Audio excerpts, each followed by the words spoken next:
I have Shelly, a member of our community, back on today's episode. I interviewed her 6 months ago, and I asked her to come back and check in and let me know how she's doing now. Here's a clip from her interview. I remember having a conversation with him. I cannot understand how you could look into my eyes at the end of the day, knowing that you'd done that. He said, I just thought what she doesn't know won't hurt her. Are you trying to recover after your husband cheated on you? If he's cheated on you, his lies, secrecy, and deceit have separated you from your own sense of reality. So before I get to my interview with Shelly, here are 7 things women need to know about this. Number 1, recovery begins with identification. What you're experiencing is called betrayal trauma. Naming it helps connect the dots between what happened and how it affected you. Number 2, intimate lies are domestic abuse. The harm doesn't start once you find out about his cheating. It begins when he starts deceiving you. Recovery begins with accepting this truth. Number 3, your body will tell you the truth. Most women experiencing betrayal trauma have physical symptoms like insomnia, stomach issues, chronic pain. Your body always resists, even if your mind doesn't quite understand what's happening. Number 4, recovery isn't about him, even though the need to recover is entirely about him. Recovery takes knowing how to focus on our own emotional safety. Number 5, self-compassion is a turning point. Recovery means treating yourself like you would treat a friend. Number 6, ignore bad advice. People might tell you to just move on or don't give away your power. That's not helpful if you're trying to heal from this type of trauma. Number 7, the right support makes recovery from this type of trauma possible. It's important to find a support group where women understand what you're going through because they've been through it too. This comes into play in Shelly's story, and we're going to get to that now. Welcome back, Shelly. So we're in about a year and a half now since the initial D-Day. And it's still really difficult, but we're still together. We're still working through things. I've had no more D-Days since the 4 or 5 months of D-Days that I had. So there's nothing new that's come to light, but it's hard. That's sort of where I am at the moment. Talk about any epiphanies that you've had as you've been working through this. There's been a lot of deepening understanding about objectification as a social issue and the conditioning that is everywhere in society that both men and women are subjected to now. There's been a lot of deeper understanding about that, how human souls are made into objects and literally sold for the purpose of use in a sexual way. And it's dark. Last time I gave you a bit of a backstory. There was a long line of betrayal trauma history in my life, being born into that. And for me, understanding my own power and my own choice has been freeing. Like, how did you see it before and how are you seeing it now? So listening to our original podcast, the emotions I felt when I was going back to when I was young and then when I was in an abusive relationship, well, it wasn't a relationship, I was a victim of abuse in my teens with a much older man. The emotions that I felt then were quite powerless. Just listening to that, it felt powerless. Whereas when I fast forward to now, I can feel there's a difference. Like I have choice. I didn't realize that I had choice then. Like I didn't understand. I wouldn't say naive because I wouldn't understand because I was so young and I was being coerced in such a horrific way that I didn't see anything beyond that. Whereas now my adult self understands all of this stuff, and actually through everything that I've listened to on your podcast and understanding what betrayal trauma actually is, I feel foundation now that I didn't have before, and understanding where I'm standing in a place of power and it's different. I'm in a different space. I felt that just listening through my own story in the podcast that we did before. For our listeners, we are recording this the same day that her previous episode aired. And so she listened to it and now we're talking. It's a different type of experience than talking with a coach or a therapist or being in a group session because you're listening to yourself from the outside in a way that you wouldn't normally. Can you talk about your experience as you listen to yourself share your story on the podcast? Do you feel like it enabled you to feel for yourself in a way that you hadn't before? Yeah, I do actually, because I disconnected so much I had quite a strong sense of dissociation before, and that has changed. I feel is really important because that's reconnecting to the self. And where the dissociation was before, it was like it was someone else's life that I was recounting or telling a story about somebody else's life or a different lifetime. It didn't feel like it was connected to me. So having that connection back and feeling those emotions for my own story is really important in being whole, rebuilding myself. It was really helpful. I felt really emotional. I felt the heartbreak for myself. I have empathy for myself, which is a strange concept. I feel for myself and my own story. I was able to release it. I imagine that it will take you a while to process hearing your own story. It's not like you're going to have all of the epiphanies all at once. It will happen over time. But I do think it's really beneficial for women to hear themselves and recognize how human they are. If they were hearing someone else share the story, how much compassion they would feel for that person and love and lack of judgment. Exactly. It might be something they've never, ever really experienced for themselves before, partially due to all the abuse that they experienced. The abuse in and of itself separates us from ourselves. That's part of the intent, is that an abuser does not want us to process it in a way that we can really feel or understand it. Yeah, disempower you so you haven't got the power to step out of it or change it or even see it. So having that compassion for yourself and hearing it as if you're listening to a friend is huge. I've always struggled with self-love. I completely understand why now, because it's been throughout my entire life. Hearing that, if I was sitting with a friend and she was telling me my story, I would have nothing but love for her. What I'm dealing with right now, I'm really heavily processing the current stuff with my current partner all the time. That has such a huge impact on me every day. I'm still triggered by things. There are still moments where it feels overwhelmingly hard. In the past, you didn't understand what was happening to you. And so processing it in real time was not available to you in any way, shape, or form. But processing your situation now that you have the information in real time, you're able to talk to other women, you went to BTR group sessions, you're able to process it, makes a difference. Yeah, that's definitely part of it. I'm also aware of positive coping mechanisms that I'm doing. There's a general sense of awareness I wouldn't have had before. Once you're aware, you can start looking at it more objectively in terms of not being manipulated like we were before. Yeah.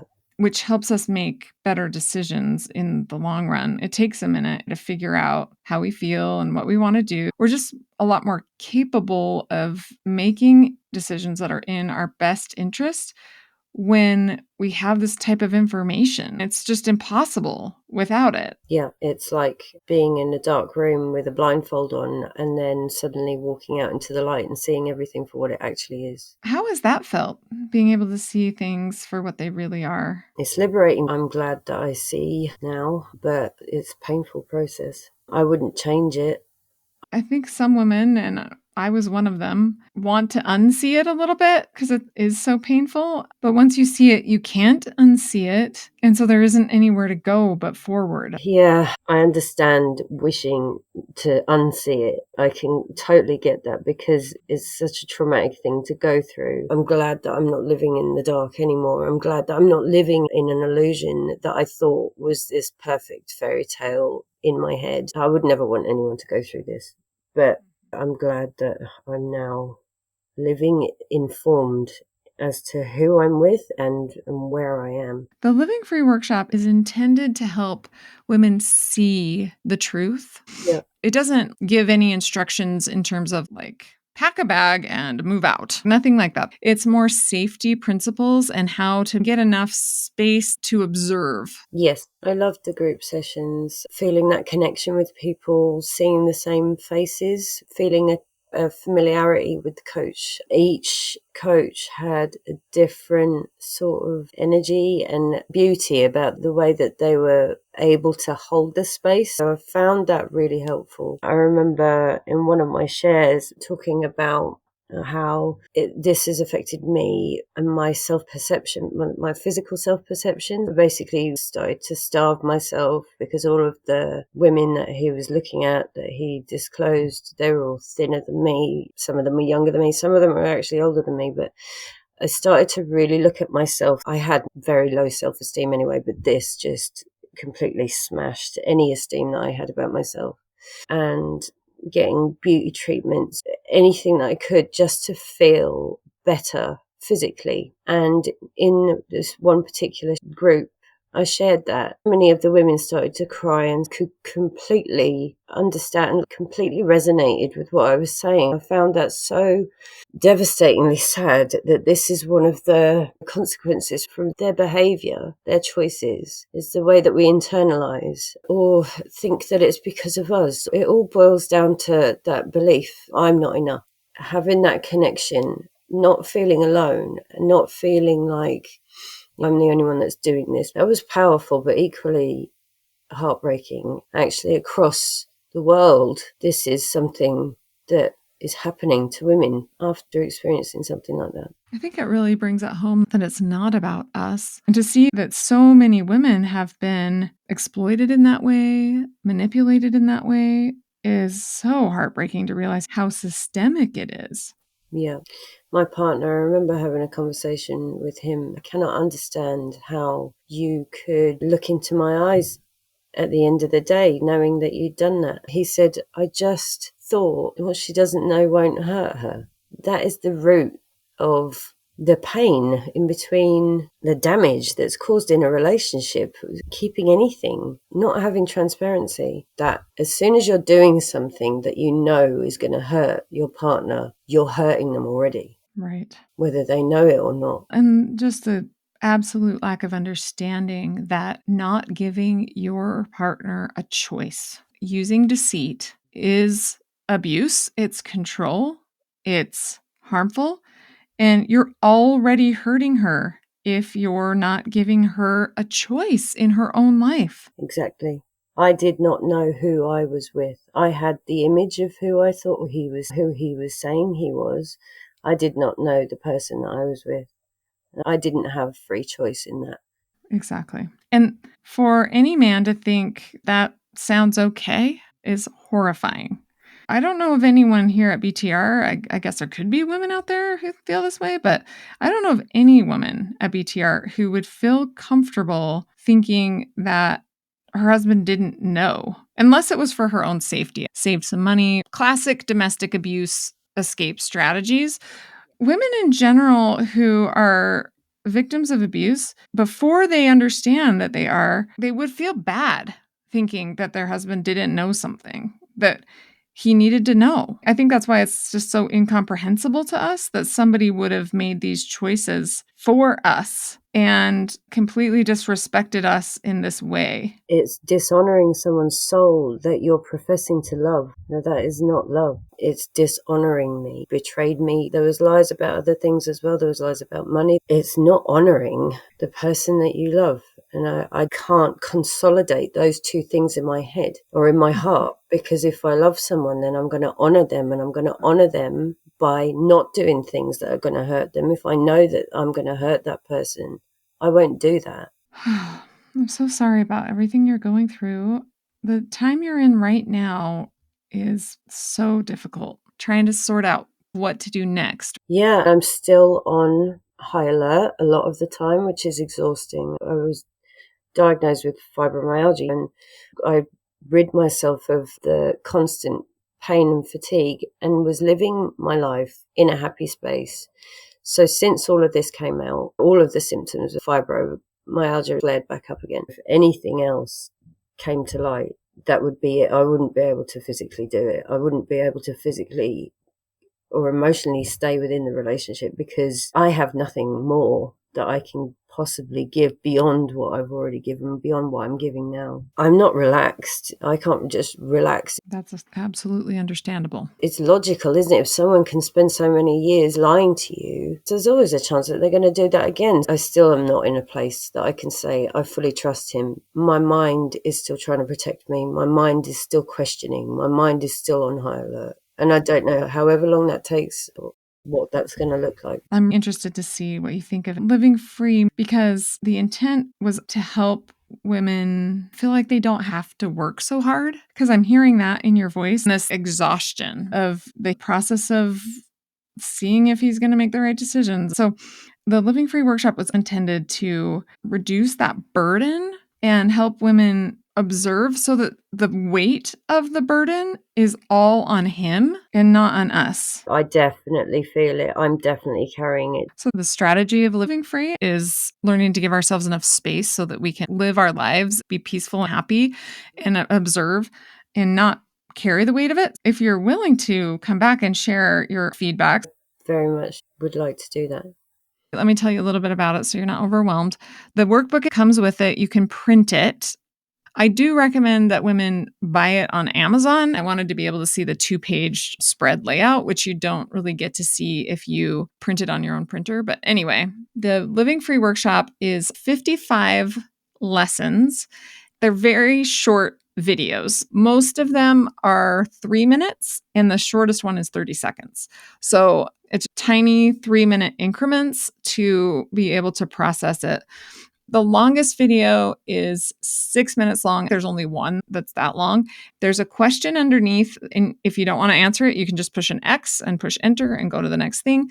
If you don't want to fill out the workbook, you don't have to fill out the workbook, but it is good to have it in front of you, sitting there, so at least you can see what I'm talking about. So even if you're not going to fill it out, just having it in front of you helps. I have a master's degree in education, so the reason I set it up like that was to give women time to process in between each one, especially with the self-esteem issues, to remove the manipulation and the negative things that we've absorbed through their abuse and replace it with truth, like you're beautiful, you're capable. Right now might be a great time for the meditations to regulate your nervous system, to help you feel more peaceful and centered. That's what the meditations to help women who, like, a lot of women can't sleep, they can't stop thinking about it, that sort of thing. So to help get all that out, I wrote them for myself because talking about stuff at some point just wasn't that helpful for me. I talked about it so much. So I wrote those meditations to help me so that I could get all the stuff out without having to talk about it. Because I talk about this all day long, every single day, and I have for 10 years. So there had to have been something different for me. Well, I'd say if you do the meditations and then schedule the next interview, that way it can give you some time to think about, did it help? Yeah, definitely. You need to get this stuff out. That's really important. But also, I think there comes a point when you have to go inward as well. Going in is an important part of the healing process too. So yeah, very much appreciate the access to those. It's been crazy. Yeah, it feels divine. Totally. Thank you so much. And I look forward to talking to you again soon. Yeah, thank you so much.